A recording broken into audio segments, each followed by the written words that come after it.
Thank you very much for the opportunity to talk to you about venous disease.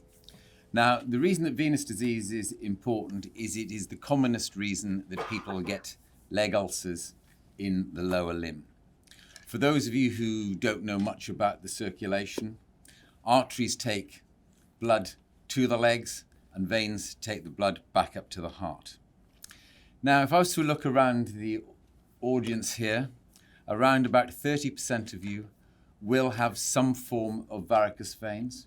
Quite a lot of you will have some symptoms. You might get a little bit of swelling, and by the time you've listened and got bored to listen to us all talk for an hour, you'll have a little bit of swelling, and that may well be because you've got varicose veins.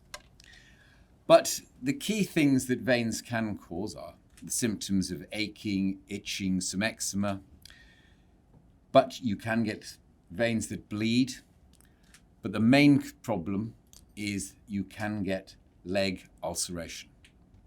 And if you get leg wounds and leg ulceration, the NHS budget spends 3 to 4% of budget in trying to make or look after these patients. Because the problem is, once you have a leg ulcer, however good you are at healing them, within 5 years, 30 to 40% of these will have occurred.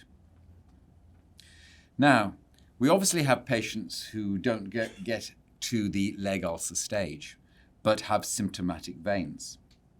NICE and the evidence-based intervention program have left very clear guidelines as to how we should manage patients. And they are hopefully adopted by most vascular specialists who look after patients. But unfortunately, because of funding, there is an absolute postcode lottery because various CCGs will or won't fund the management of various patients with symptoms in their legs due to varicose veins. In some cases, they won't even refer patients to specialist care who've actually got frank ulceration.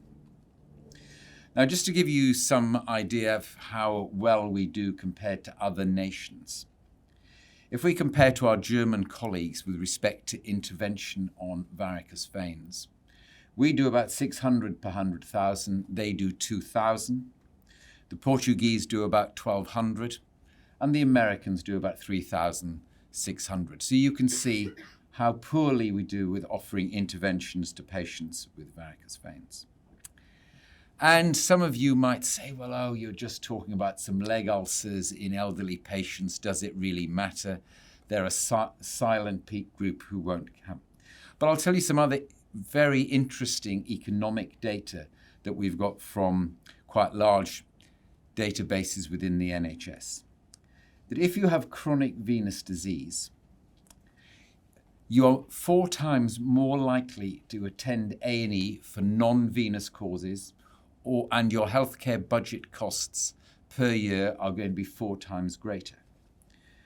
But if you want some even more phenomenal data, if you have patients that are looked after and followed up for 11 to 12 years, and you have chronic venous disease in the form of leg ulceration or heel leg ulceration, you are 4 times more likely to be dead.